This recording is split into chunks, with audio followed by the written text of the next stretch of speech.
آخری دن ہے 12 ربیع الاول. تو 12 ربیع الاول جب آیا تو حضور صلی اللہ علیہ وسلم فجر کی نماز ہو رہی ہے اور حضور صلی اللہ علیہ وسلم حجرے کے اندر موجود ہیں.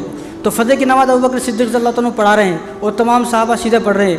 تو حضور صلی اللہ علیہ وسلم 3 دن ہو گئے نا, نہیں آئے, جمعرات کے دن نہیں آئے, جمعے کے دن نہیں آئے, ہفتے کے دن نہیں آئے, اتوار کے دن نہیں آئے, یہ پیر کا دن ہے اور پیر کے دن فجر کی نماز تمام صحابہ پڑھ رہے ہیں. تو حضور صلی اللہ علیہ وسلم نے دروازہ کھولا.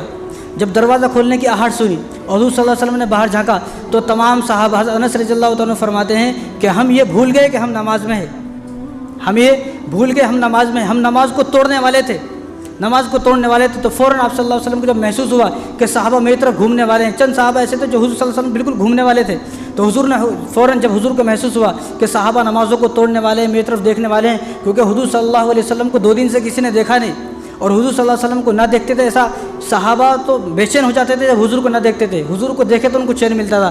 بعض صحابہ نے تو قسم کھائی ہوئی تھی ہم جب صبح کو اٹھیں گے تو سب سے پہلے حضور کا چہرہ دیکھیں گے, کسی کا چہرہ نہیں دیکھیں گے. جب وہ گھر سے آتے تھے تو آنکھیں بند کر کے آتے تھے اور پاس والے سے پوچھتے تھے میرے پاس حضور ہے سامنے, وہ بتاتے تھے کہ ہاں حضور ہے. جب حضور سامنے ہوتے تھے آنکھیں کھولتے تھے, یہ قسم کھائی ہوئی تھی. تو 2 دن ہو گئے اور حضور صلی اللہ علیہ وسلم جو ہے فجر کی نماز آپ ابوبکر صدیق رضی اللہ عنہ پڑھا رہے ہیں. تو حضور صلی اللہ علیہ وسلم جیسے حجرے سے باہر نکلے تو حضور صلی اللہ علیہ وسلم جب یہ محسوس ہوا کہ نمازوں کو توڑنے والے ہیں, فوراً آپ نے جو ہے دروازوں کو بند کر دیا.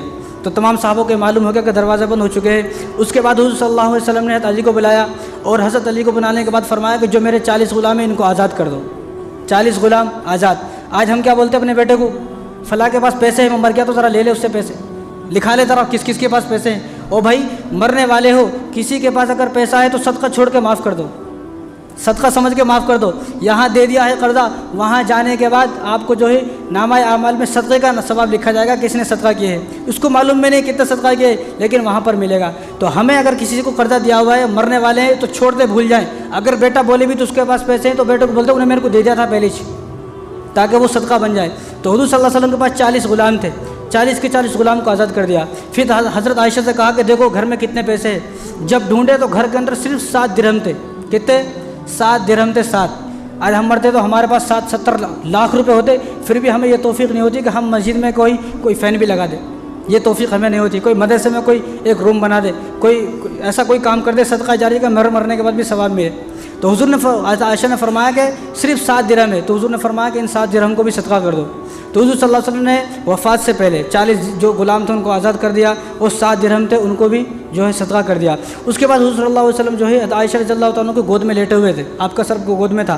تو ابوبکر صدیق رضی اللہ عنہ کے بیٹے عبد الرحمن بن ابوبکر وہ آئے اور وہ مسواک کر رہے تھے. تو حضور صلی اللہ علیہ وسلم کے ہاتھوں میں اتنی جان نہیں تھی کہ آپ فرما دے, تو آپ اشارے سے ایسا فرما رہے تھے. تو عائشہ نے فرمایا کہ میں سمجھ گئی کہ حضور صلی اللہ علیہ وسلم مسواک مانگ رہے. تو حضور صلی اللہ علیہ وسلم جب مسواک کی طرف اشارہ کیا تو عائشہ رضی اللہ تعالیٰ نے اپنے بھائی سے عبد الرحمن بن ابوبکر ہیں, وہ عائشہ کے بھائی ہیں, تو ان سے مسواک کو لیا, اپنی دانتوں سے نرم کیا اور حضور کو اپنے ہاتھوں سے مسواک کرایا. حضور جب اپنے ہاتھوں سے مسواک کر رہے تھے, حضور کے ہاتھوں سے مسواک بھی چھوٹ رہی تھی. تو حضرت عائشہ نے مسواک کو لیا اور اپنے دانتوں سے نرم کیا, کیونکہ وہ سخت تھی, نرم کیا اور حضور صلی اللہ علیہ وسلم کے مسواک کیا. تو مسواک حضرت عائشہ فرماتی ہیں کہ یہ میری کتنی خوش نصیبی کی بات ہے کہ حضور صلی اللہ علیہ وسلم جب اس دنیا سے گئے ہیں تو میرا لعاب حضور صلی اللہ علیہ وسلم کے لعاب, یعنی میرا لعاب حضور صلی اللہ علیہ وسلم کے منہ کے اندر موجود تھا. شیعہ لوگوں کو یہ بات بھی سمجھنی چاہیے. آج تو شاید عائشہ رضی اللہ عنہ کو معاذ اللہ ہم تو بول بھی نہیں سکتے, ان کو فاحشہ بتاتے, ان کا افیئر تھا, وہ تھا, یہ تھا, استغفر اللہ معاف کرے, یہ ہے. اور آج ہم شیعہ لوگوں کے ساتھ رہ رہے ہیں خوب مستی سے, مزے سے. کئی کچھ شیعہ لوگوں کے ساتھ نہیں رہے تو محرم کا شربت کیسے ملتا بھائی؟ محرم کا شربت نہیں ملتا نا. محرم میں بریانی کھانے کا ہے, شربت پینے کا ہے, اور بہت سارے واہیات کام کرنے کا, بدماشی والے, وہ سب کیسا ہوتے؟ اس لیے شیعہ لوگوں سے میرا دوست ہے, بہت دوستی ہے پکی, وہ نہیں ٹوٹ سکتی چاہے سب کچھ ٹوٹ جائے.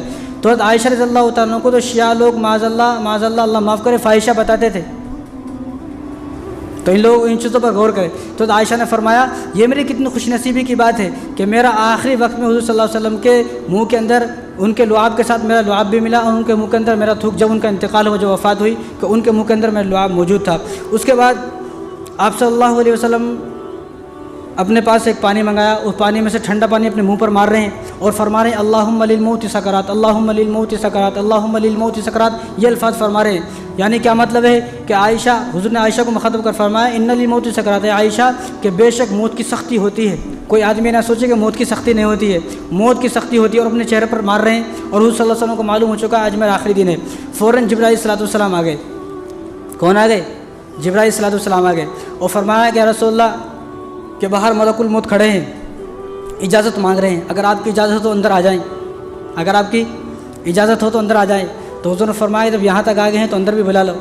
تو جب آئے کہا السلام علیکم یا رسول اللہ، سلام کیا، اور حضور سے فرمایا کہ یا رسول اللہ جو میرا یہ جملہ ہے نا، میرا یہ جملہ ہے جو السلام علیکم یا رسول اللہ، یہ جملہ میں نے آج تک کسی کو نہیں بولا ہے، آپ پہلے انسانوں میں سلام کر رہا ہوں، میں کسی کو سلام نہیں کرتا ہوں، نہ مجھے حکم ہے، میں کسی کو سلام نہیں کرتا ہوں، میں نے آج تک کسی کو سلام کیا نہیں، حالانکہ 1.25 لاکھ نبیوں کی روح کو قبض کیا ہے، تو ان 1.25 لاکھ نبیوں کو بھی نہیں بتایا گیا، یہ صرف واحد ایک انسان ہے حضور صلی اللہ علیہ وسلم جن کو بتایا گیا کہ آج آپ کا آخری وقت ہے۔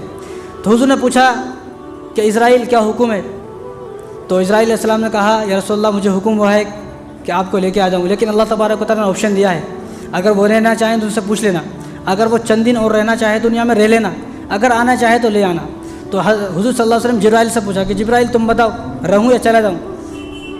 تو جبرائیل صلی اللہ علیہ وسلم نے کہا کہ اللہ یا رسول اللہ تبارک و تعالیٰ آپ کا بہت انتظار فرما رہے ہیں، آپ کے ملاقات کے مشتاق ہیں اور آپ کے ملاقات میں انتظار میں ہیں، اللہ تعالیٰ چاہتے ہیں کہ ہمارے پاس آؤ۔